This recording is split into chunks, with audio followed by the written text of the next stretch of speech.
Assalamualaikum warahmatullahi wabarakatuh. Mga kapatid sa pananampalatayang Islam. Alam natin na malapit na po ang Ramadan, no? Masya Allah, ilang araw na lang ay darating sa atin. At tayo ay magniya na tayo ay magpapasting, magtatawba sa buwan ng Ramadan. Mga kapatid sa pananampalatayang Islam, kung ikaw ay isang Muslim na naglalakbay ka sa napakalayong lugar, no? So pinapahintulutan sa iyo ng Islam na pwede kang hindi mag-fasting, no?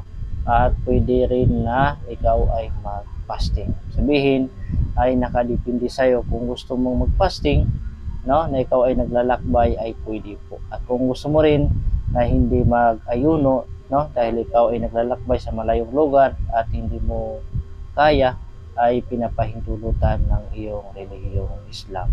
Subalit, katapos ng buwan ng Ramadan, ay kung ilan ang hindi mo napag-ayunuhan sa buwan ng Ramadan, no, ng panahon na ikaw ay naglalakbay, dahil hindi ka nag-ayuno, ay obligado na bayaran mo yon. Obligado na bayaran mo, mga kapatid sa pananampalatayang Islam.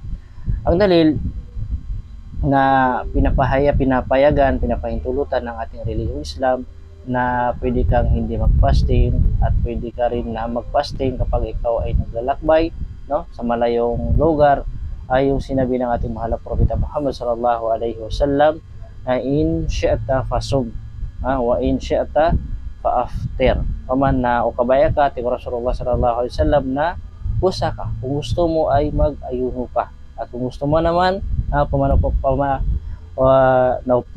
nakabaya ka, at yung Rasulullah sallallahu alaihi wasallam na buka ka. So yun po yung dalil, no? Yun yung basihan na pwede pala tayong hindi mag-ayuno at pwede rin tayong mag-fasting sa buwan ng Ramadan kung halimbawa ay tayo ay naglalakbay sa napakalayong lugar.